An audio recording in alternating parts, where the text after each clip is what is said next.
स्वागत है आप सबका एक बार फिर से मेरे YouTube चैनल पे माई सेल्फ सुरुचि सिंह। और हम लोग देखेंगे आज से ये मेरा एक नया सीरीज स्टार्ट हो रहा है जिसमें कि हम लोग बीपीएससी को टारगेट करेंगे। ये एक हमारा चल रहा है सीरीज जिसमें कि will be discussing about primary level के जो भी टीचर्स हैं पीआरटी के रिगार्डिंग हम लोग ईवीएस को कवर कर रहे हैं। ये जो है हमारा वो टीजीटी साइंस को ध्यान में रखते हुए वीडियो बनाया गया है। इसमें विल बी सीइंग एनसीईआरटी के जितने भी चैप्टर्स हैं। First of all will be starting from standard 9th को हम लोग कवर करेंगे क्योंकि उतना टाइम है नहीं कि पूरा बुक को गो थ्रू करें। तो इसलिए मैंने जितने भी इम्पोर्टेंट पॉइंट्स एक चैप्टर से हो सकते हैं एकदम हूबहू एनसीईआरटी के लाइंस को मैंने यहाँ पे लिखा है and I am explaining in that only.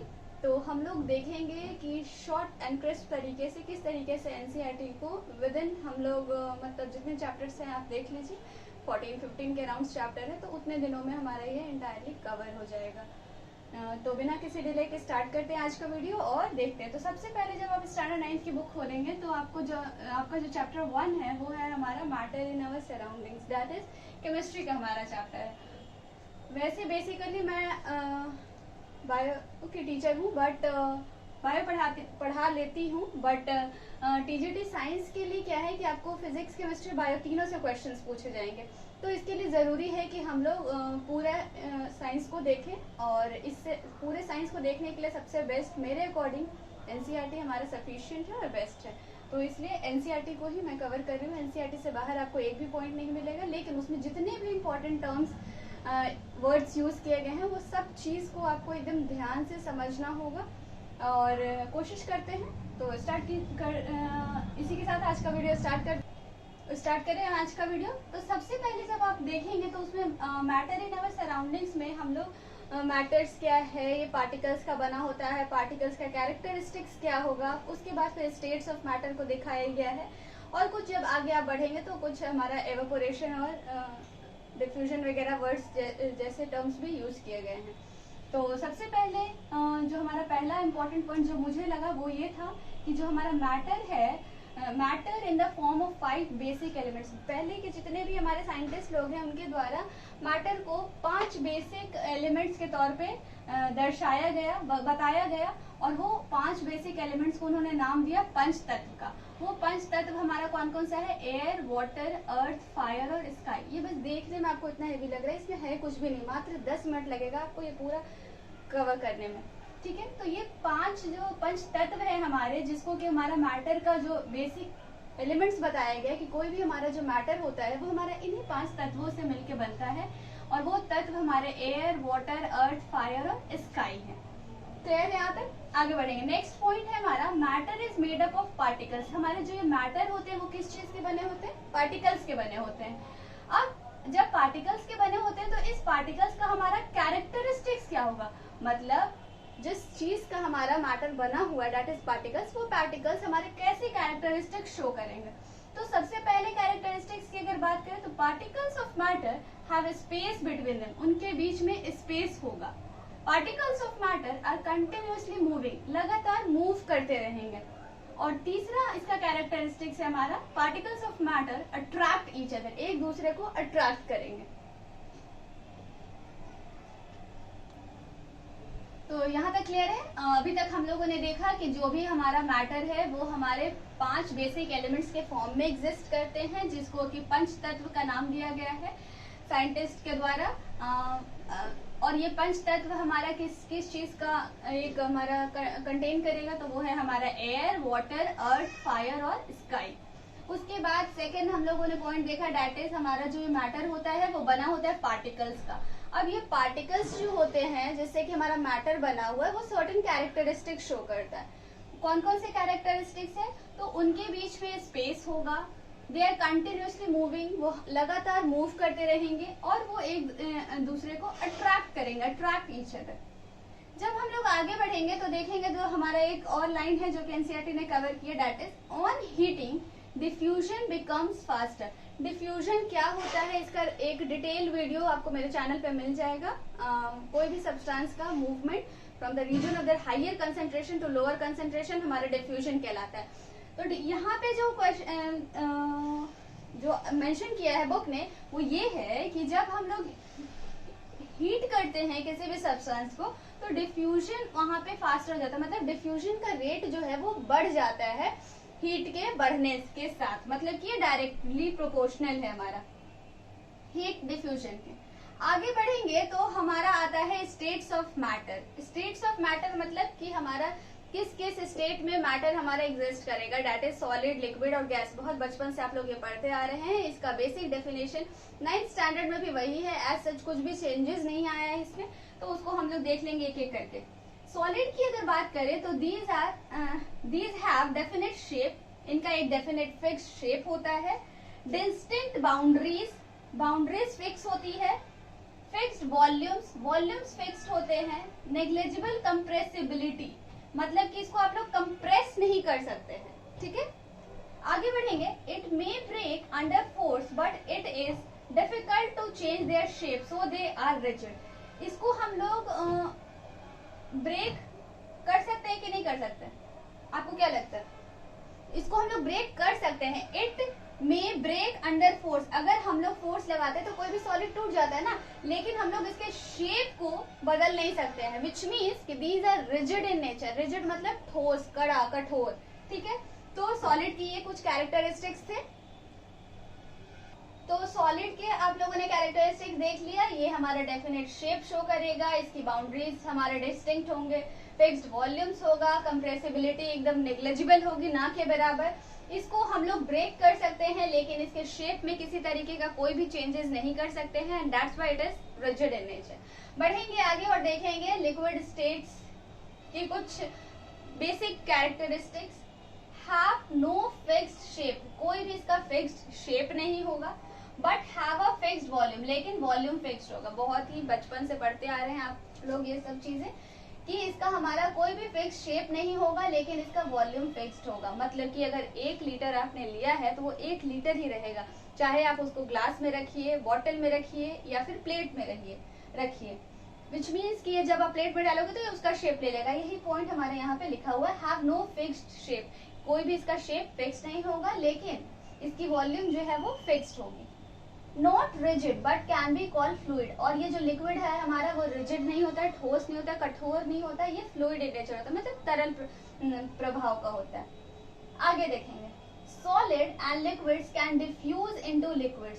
Solid और लिक्विड दोनों हमारा लिक्विड में डिफ्यूज कर सकता है। डिफ्यूजन क्या है मैंने आपको पहले ही बता दिया, और ये डिफ्यूजन, रेट ऑफ डिफ्यूजन हमारा बढ़ेगा जब भी हम लोग सब्सटेंसेस को हीट करेंगे। क्लियर है? The gases from the atmosphere diffuse and dissolve in water, whereas हमारा solid और liquid तो diffuse कर ही रहा है liquid में, but जो हमारा gases है जो atmosphere में हमारा exist कर रहा है वो भी हमारा diffuse कर जाएगा और dissolve कर जाएगा पानी में। तो इसका क्या conclusion निकलता है? इसका conclusion हमारा यही निकलता है कि solid हो, liquid हो या gas हो, ये सब के सब हमारा diffuse कर सकता है किसमें? Liquid में। Which means solid, liquid और gas तीनों हमारा डिफ्यूज करेगा लिक्विड में।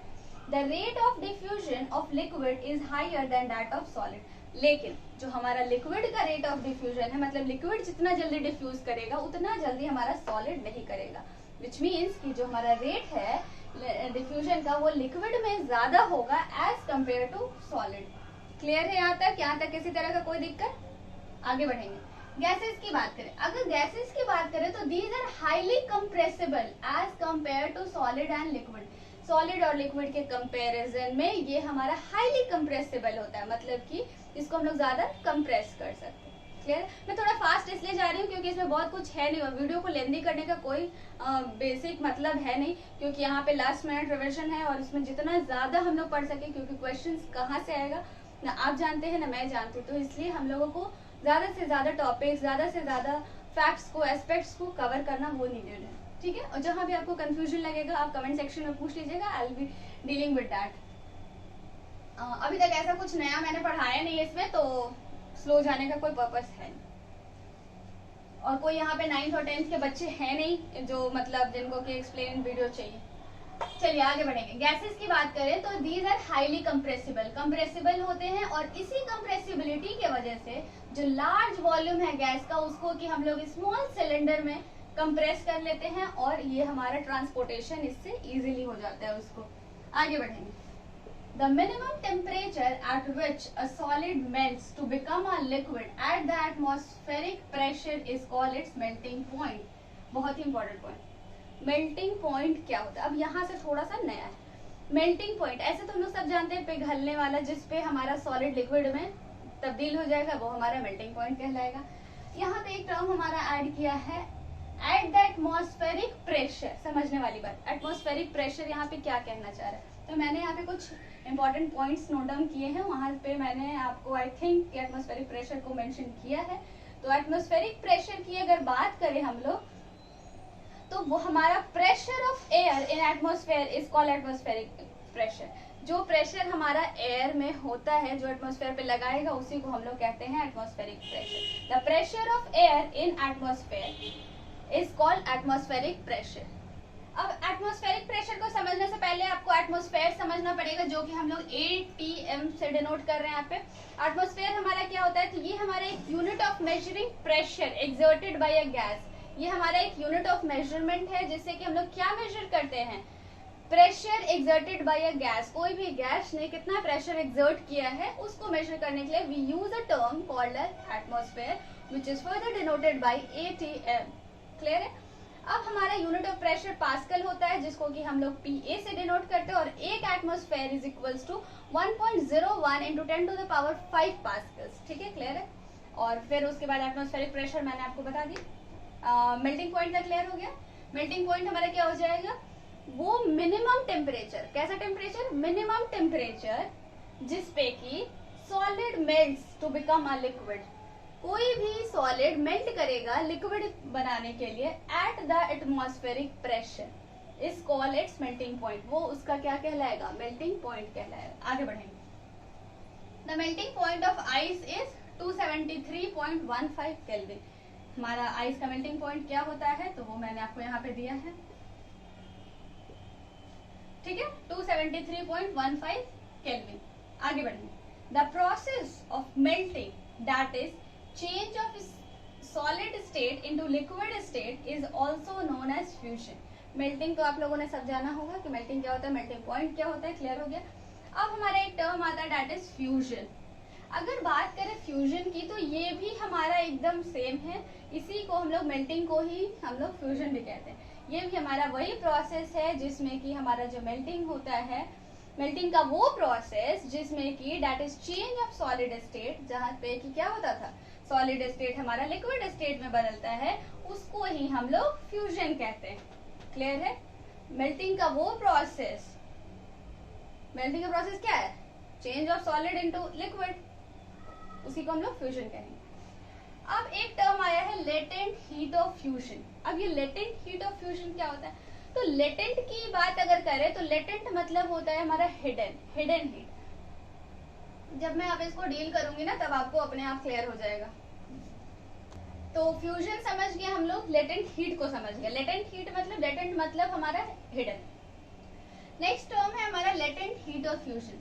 अब ये क्या होता है? The amount of heat energy that is required to change 1 kg of a solid into liquid at atmospheric pressure at its melting point।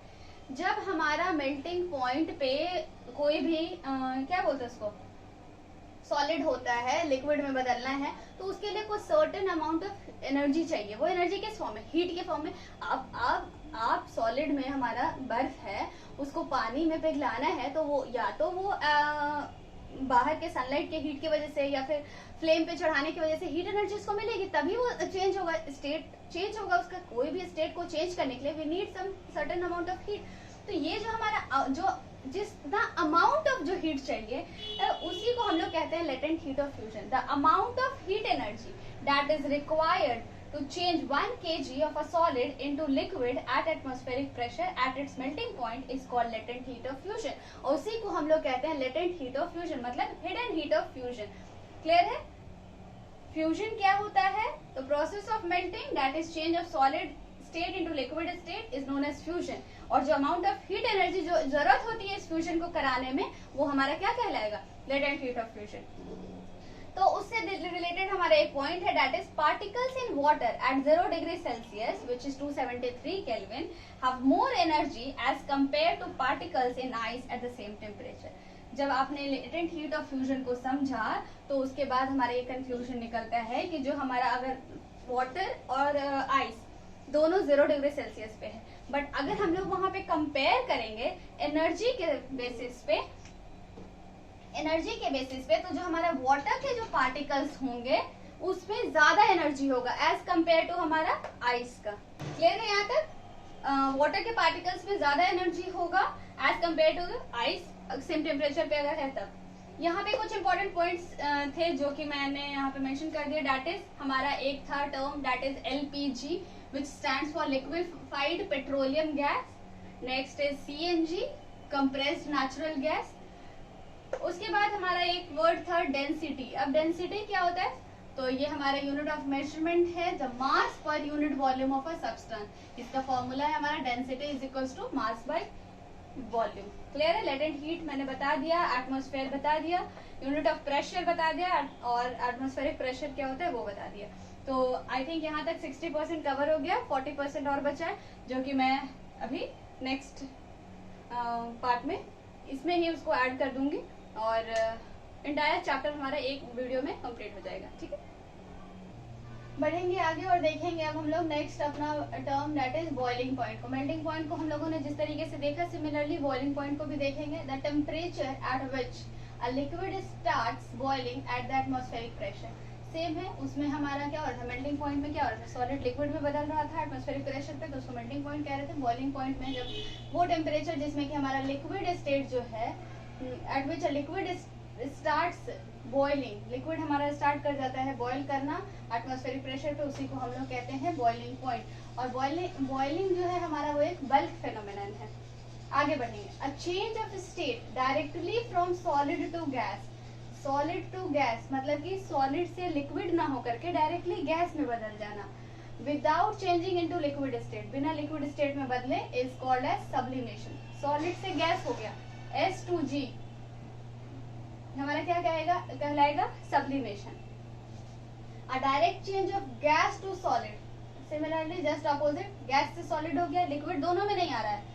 अगर हमारा सॉलिड से गैस हो रहा है तो सब्लिमेशन, और हमारा गैस से सॉलिड हो रहा है तो ये हमारा डिपोजिशन। क्लियर है? दोनों स्टेट में ही क्या हो रहा है, हमारा लिक्विड वाले स्टेट में नहीं पहुंच रहा है सब्सटेंस, डायरेक्टली हमारा सॉलिड से गैस और गैस से सॉलिड हो रहा है। याद रहेगा सब्लिमेशन और डिपोजिशन। आगे बढ़ेंगे। Applying pressure and reducing temperature can liquefy gases. Gas को अगर लिक्विफाई करना है तो हम लोगों को क्या करना पड़ेगा, प्रेशर अप्लाई करना पड़ेगा और टेम्परेचर को रिड्यूस करना पड़ेगा। प्रेशर अप्लाई करना पड़ेगा और टेम्परेचर क्या करना पड़ेगा, रिड्यूस करना पड़ेगा। उसके रिगार्डिंग ही अगर हम लोग देखेंगे तो एक फैक्ट है दैट इज सॉलिड CO2, जिसको कि आप लोगों ने सुना होगा ड्राई आइस के नाम से। ठीक है, solid CO2 is stored under high pressure, काफी ज्यादा प्रेशर में हम लोग इसको स्टोर करते हैं। Solid CO2 gets converted directly to gaseous state on decrease of pressure to 1 atmosphere without coming into liquid state। इसमें हमारा क्या होता है, सॉलिड जो CO2 है वो डायरेक्टली गैस में बदल जाता है, लिक्विड स्टेट में नहीं आता है। और यही हमारा रीजन है कि सॉलिड CO2 को हम लोग क्या कहते हैं, ड्राई आइस। क्लियर है? आगे बढ़ेंगे। Pressure and temperature determines the state of a substance. मैंने पहले आपको बताया कि कोई भी सब्सटेंस का अगर स्टेट को डिटरमाइन करना है तो दो बहुत ही इंपॉर्टेंट फैक्ट है जो कि नीडेड है, दैट इज प्रेशर और टेम्परेचर। ये दोनों के हेल्प से ही हम लोग किसी भी सब्सटेंस का स्टेट डिसाइड कर सकते हैं कि वो या तो सॉलिड होगा, लिक्विड होगा या गैस होगा। Particles of matter are always moving and are never at rest. Characteristics of particles of matter जब हम लोगों ने देखा था तब वहां पे इस पॉइंट को ऑलरेडी डिस्कस किया जा चुका है। Phenomenon of change of a liquid into vapor at any temperature below its boiling point is called as evaporation। melting point, boiling point देखने के बाद there come a words that is evaporation। अगर बात करें evaporation की तो ये वह phenomenon है, प्रक्रिया है जिसमें कि हमारा लिक्विड जो है वो वेपर में कन्वर्ट होता है किसी भी टेम्परेचर पे, लेकिन बॉइलिंग पॉइंट से कम, बॉइलिंग पॉइंट पहुंचने से पहले वाला जो हमारा है that is called as evaporation. और ये एवापोरेशन जो है हमारा एक सरफेस फेनोमेनन है और ये हमेशा कूलिंग कॉज करता है। तो यहाँ तक क्लियर है? आगे बढ़े।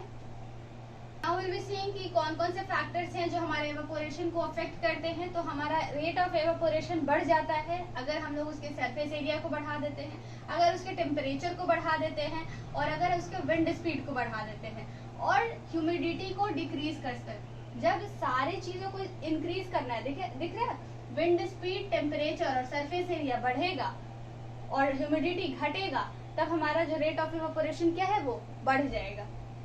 नेक्स्ट है हमारा ह्यूमिडिटी क्या होता है। तो water vapour, amount of water vapour present in air, air में कितना हमारा वाटर वेपर का अमाउंट है, मात्रा प्रेजेंट है, that is termed as humidity.